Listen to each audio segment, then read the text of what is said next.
সবাইকে স্বাগত দীপ্ত সন্ধ্যার সংবাদে, সাথে রয়েছে দোলা ডলরেস। শুরুতেই জানাবো সংবাদ শিরোনাম।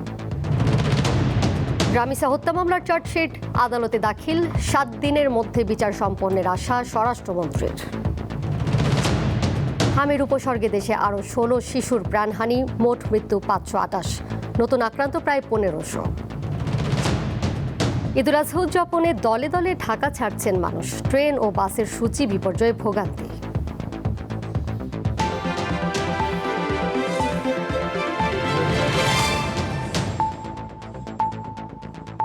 শিশু রামিসা ধর্ষণ ও হত্যা মামলার বিচার কাজ 5 থেকে 7 দিনের মধ্যে শেষ হবে বলে আশা প্রকাশ করেছেন স্বরাষ্ট্রমন্ত্রী সালাউদ্দিন আহমদ। জানান, এই অপরাধের সর্বোচ্চ সাজা নিশ্চিত করতে চায় সরকার। এদিকে এই মামলায় 2 আসামির বিরুদ্ধে আদালতে অভিযোগপত্র দাখিল করেছে পুলিশ। রবিবার দুপুরে সচিবালয়ে বাংলাদেশ সেক্রেটারিয়েট রিপোর্টার্স ফোরামের সংলাপে সাংবাদিকদের মুখোমুখি হন স্বরাষ্ট্রমন্ত্রী। এ সময় দেশের আইনশৃঙ্খলা রক্ষায় সরকারের কাজের বিভিন্ন অগ্রগতির বিষয়ে জানান তিনি। উঠে আসে সাম্প্রতিক সময়ের আলোচিত নারী ও শিশু নির্যাতনের বিষয়। পল্লবীতে ধর্ষণের পর শিশু হত্যার ঘটনায় সরকারের কঠোর অবস্থানের কথাও জানান তিনি। ধর্ষণের মাত্রা বা ধর্ষণের যে অবস্থা সংখ্যা, এটা ঘটনা, এটা আমাদের সহ্য সীমার বাইরে চলে যাচ্ছে। ভবিষ্যতেও আমরা এই জাতীয় যে কোনো ঘৃণ্য অপরাধের অভিযুক্ত বা অপরাধীদেরকে কোনোভাবেই ছাড় দেব না। মামলার বিচার কাজ দ্রুত শেষ হবে বলে প্রত্যাশা করেন স্বরাষ্ট্রমন্ত্রী। খুব সম্ভবত 5 থেকে 7 দিনের ভিতরে এই বিচার কার্য সমাপ্ত হবে। এর চাইতে বেশি কিছু করার আমাদের পক্ষে এই মুহূর্তে আর বোধহয় সম্ভব না। আমরা আশা করি আদালতের বিষয় আমরা বিস্তারিত বলতে পারবো না, সেটা আমাদের ইখতিয়ার নাই।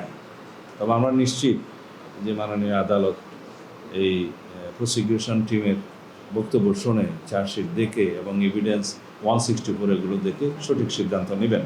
এদিকে পল্লবী শিশু হত্যা মামলায় আসামি সোহেল রানা এবং তার স্ত্রী স্বপ্না আক্তারকে অভিযুক্ত করে আদালতে অভিযোগপত্র জমা দিয়েছে পুলিশ। দ্রুত বিচারের জন্য মামলাটি ঢাকার শিশু সহিংসতা দমন ট্রাইব্যুনালে স্থানান্তর করা হয়েছে। অভিযোগ গঠনের শুনানি হবে 1 জুন।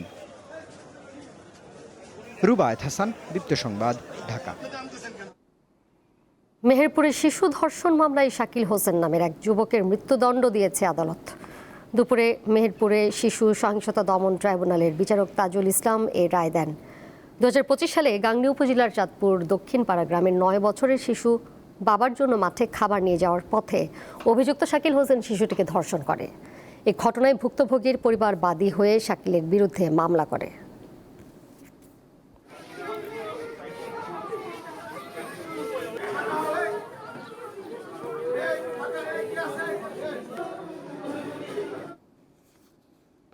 যাচ্ছি পরের প্রসঙ্গে।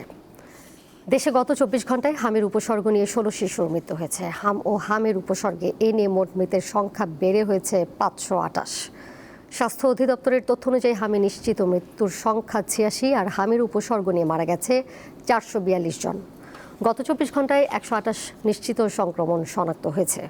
এ পর্যন্ত নিশ্চিত হামে আক্রান্ত হয়েছেন 8622 জন। একই সময় 1306 শিশুর শরীরে হামের উপসর্গ পাওয়া গেছে। এতে করে মোট সন্দেহভাজন সংক্রমণের সংখ্যা দাঁড়িয়েছে 63,813 জনে।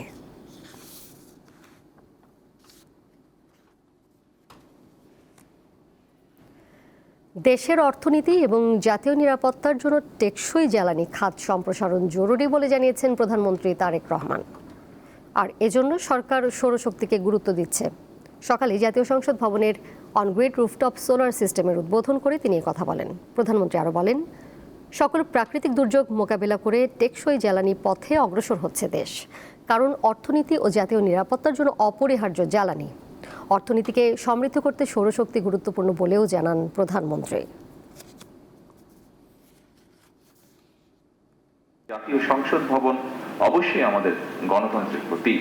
ভবনের ছাদে সৌর শক্তিকে কাজে লাগিয়ে আমরা মনে হয় প্রমাণ করার চেষ্টা করছি নেতৃত্ব কেবল নীতিতে নয়, বরং বাস্তব কর্মকাণ্ডেও প্রতিফলিত হতে হবে। টেকসই জ্বালানির পথে অগ্রসর হওয়া এখন আর শুধু পরিবেশগত দায়বদ্ধতা নয়, বরং এটি আমাদের অর্থনীতি এবং জাতীয় নিরাপত্তার অপরিহার্য একটি অংশ। প্রধানমন্ত্রী তারেক রহমানের সঙ্গে বিদায়ী সাক্ষাৎ করেছেন ঢাকায় নিযুক্ত ভারতীয় হাইকমিশনার প্রণয় ভার্মা। বিকেলে সচিবালয়ের মন্ত্রিপরিষদ বিভাগে প্রধানমন্ত্রীর কার্যালয়ে বিদায়ী সাক্ষাৎ অনুষ্ঠিত হয়। সাক্ষাৎকালে দুই দেশের দ্বিপাক্ষিক সম্পর্ক, পারস্পরিক স্বার্থ সংশ্লিষ্ট বিষয় এবং আঞ্চলিক সহযোগিতা সহ বিভিন্ন বিষয় নিয়ে আলোচনা হয়। এ সময় পররাষ্ট্রমন্ত্রী খলিলুর রহমান উপস্থিত ছিলেন।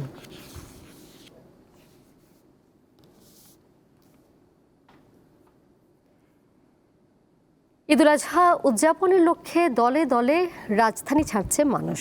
ফলে রেলপথ আর সড়ক পথে বেড়েছে যাত্রীর চাপ।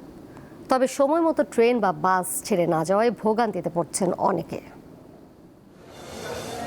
ঈদের ছুটি মানেই নারীর টানে বাড়ি ফেরা, আর 3 দিন পরই বড় এই উৎসব। ফলে যানবাহনে বাড়ছে চাপ।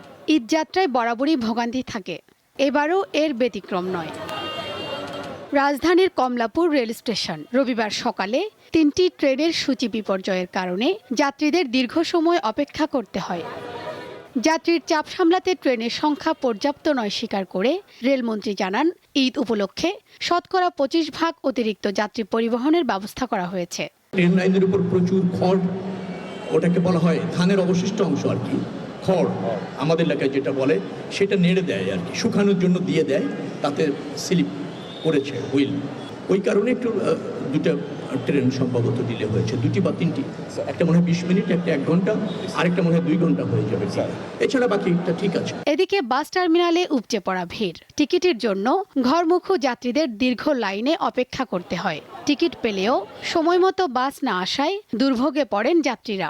টিকিট পাওয়াই যাইতেছে না। আপনার 10 মিনিট যদি টিকিট দেয় 2 ঘন্টা বসায় রাখে। ওদের নাকি বাস সংকট, তো এই জন্য টিকিট দিচ্ছে না, এখনো 3 ঘন্টা যাবত দাঁড়ায় আছে।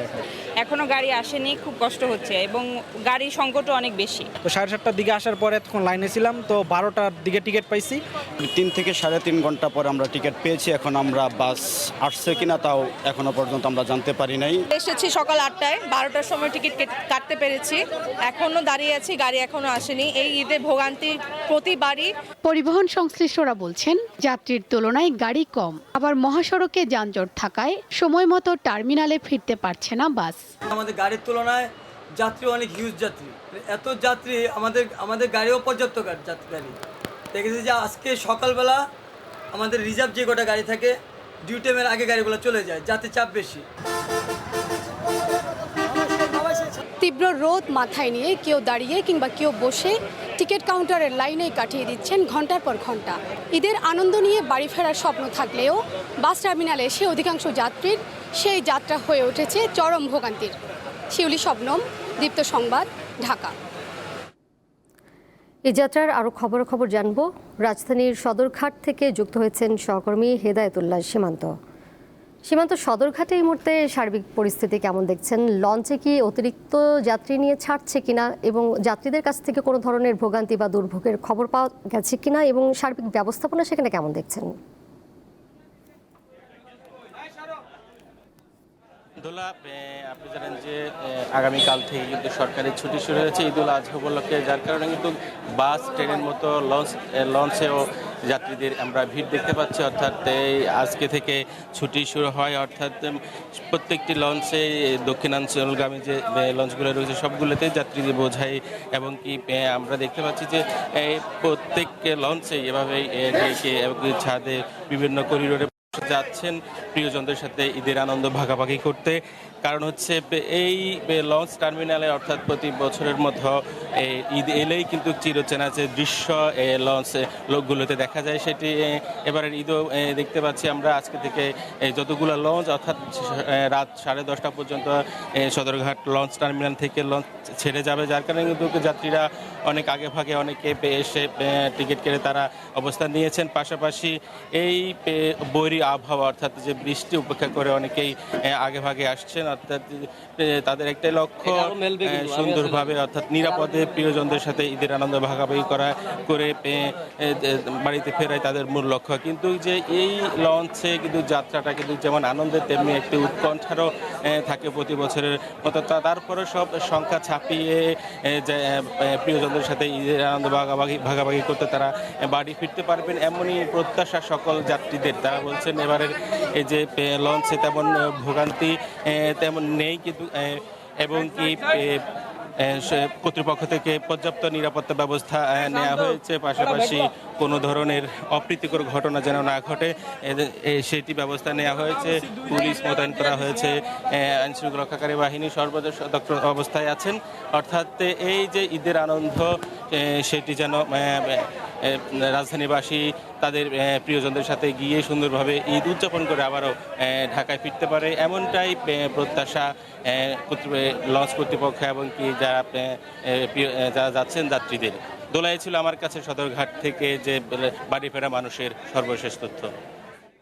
সীমান্ত, আপনাকে ধন্যবাদ। রাজধানীর হাটে দেশের বিভিন্ন স্থান থেকে কোরবানির পশু আসছে, বাড়ছে ক্রেতার সমাগম, তবে বেচাকেনা এখনো কম। দাম বেশ চড়া বলে মনে করছেন ক্রেতারা। হাটের নিরাপত্তায় কঠোর নজরদারি করছে আইনশৃঙ্খলা রক্ষাকারী বাহিনী। কোরবানির পশুর হাটের সেই চিরচেনা দৃশ্য এখন ঢাকায়। দেশের উত্তর, দক্ষিণ ও দক্ষিণ পশ্চিমাঞ্চল সহ বিভিন্ন এলাকা থেকে হাজার হাজার গরু, ছাগল, মহিষ ও ভেড়া আসছে নগরীর স্থায়ী ও অস্থায়ী হাটগুলোতে। এটি গাবতলী হাট। রবিবার সকাল থেকে ক্রেতা বিক্রেতারা এখানে জড়ো হতে থাকেন। কেউ এসেছেন বাজার ঘুরে দাম যাচাই করতে, কেউ আবার আগেভাগেই কিনে নিতে চান পছন্দের পশুটি। গরু আনছিলাম 17টা, গরু 2টা বেচছি, এখনো 15টা আছে। তাই বাজার মোটামুটি ভালো, খারাপ নাই, যাক বিক্রি হবে গরুগুলা। আজকে প্রথমবার মতো হাটে এসেছি ফ্যামিলির সাথে গরু কিনতে। যদি আজকে পছন্দ হয়ে যায় ইনশাল্লাহ আজকেই বাসায় গরু নিয়ে যাব। চাপাই থেকে গরু আনছি 42টা, গরু বেচা বিক্রি হয়নি, হবে কাল থেকে। সর্বত্র ব্যবসায়ী ও খামারিদের হাকডাক আর দরদামের উত্তাপ। ব্যবসার স্বপ্ন নিয়ে বসে আছেন খামারি ও ব্যবসায়ীরা। ক্রেতারা খোঁজেন সাধ্যের মধ্যে পছন্দের পশু। প্রতিটি গরু ঘিরেই চলে হিসাব নিকাশ। এবার সর্বনিম্ন দামের গরু আছে আমার কাছে 1,10,000 টাকার, আর উপর হাই আছে 3.5 লক্ষ টাকার। আর এবার গরুর দাম একটু বেশি, খাদ্যর দাম অনেক বেশি। আর যে খাদ্য খাওয়ার দাম সেই হিসাবে কাস্টমার বর্তমান যে দাম করছে এই দামে আমারে পোষাচ্ছে না, তাই আমরা দিই নেই। প্রচণ্ড গরম, মাথাও গরম হয়ে যাচ্ছে দাম শুনে, তো ক্রেতার সাথে একটু ভুল বোঝাবুঝি হচ্ছে। আশা করি পাবো, আজকে কালকের ভিতরে কিনে ফেলবো আর কি গরু। হাটে সবচেয়ে বেশি ভিড় মাঝারি আকারের গরুর সামনে। এসব পশুর ক্রেতা মধ্যবিত্তরা। কেউ কেউ দাম শুনে ফিরে যাচ্ছেন। এবারকার গরু আসলে অনেক কম, তো গেছেবারে গরু ছিল অনেক, দামও সীমিত ছিল, কিন্তু এবারকার আসলে গরুর দাম অনেক বেশি। 1 ঘন্টা যাবৎ ঘুরতেছি কিন্তু গরু মিলাতে পারতেছি না। গতবারের চাইতে এবারে আমরা আশা করছি কিছুটা দাম পাবো আর কি। গতবারে তো এখনো তো না হয় নাই, জাস্ট জিজ্ঞাসা করতেছি সবাইকে, দেখি কি হয়, দামে যদি হয় তাহলে নিব। রবিবার গাবতলী পশুর হাটের সার্বিক নিরাপত্তা ব্যবস্থা ঘুরে দেখেন র্যাবের মহাপরিচালক। তিনি জানান, ক্রেতা বিক্রেতার নিরাপত্তা নিশ্চিতের লক্ষ্যে 24 ঘন্টা ওয়াচ টাওয়ারের মাধ্যমে নজরদারি চলছে। কোরবানির পশুর হাটে ক্রেতাদের ভোগান্তি রোধে কন্ট্রোল রুম এবং ওয়াচ টাওয়ার স্থাপন করা হয়েছে। পাশাপাশি নগদ লেনদেন পরিহার করে ক্যাশলেস বা কার্ডের মাধ্যমে মূল্য পরিশোধে উৎসাহিত করা হচ্ছে। জাল টাকা প্রতিরোধ এবং শনাক্তে প্রয়োজনীয় সরঞ্জাম প্রস্তুত রাখা সহ জাল টাকা উৎপাদনকারীদের বিরুদ্ধে অভিযান অব্যাহত রয়েছে।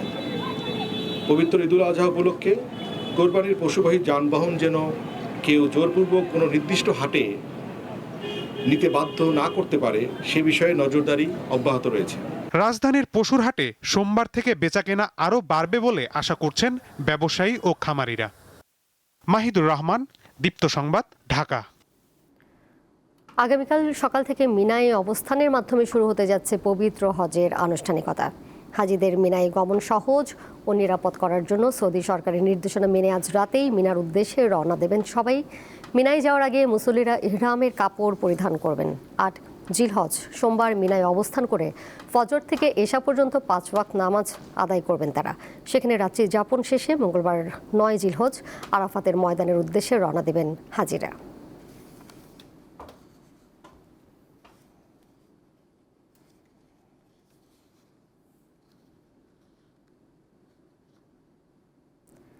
এরই সাথে শেষ করব দীপ্ত সন্ধ্যার সংবাদ। যাবার আগে শিরোনামগুলো জানিয়ে দেব আরও একবার। রামিসা হত্যা মামলার চার্জশিট আদালতে দাখিল, 7 দিনের মধ্যে বিচার সম্পন্নের আশা স্বরাষ্ট্রমন্ত্রীর। হামের উপসর্গে দেশে আরও 16 শিশুর প্রাণহানি, মোট মৃত্যু 528, নতুন আক্রান্ত প্রায় 1500। ঈদুল আজহা উদযাপনে দলে দলে ঢাকা ছাড়ছেন মানুষ, ট্রেন ও বাসের সূচি বিপর্যয়ে ভোগান্তি।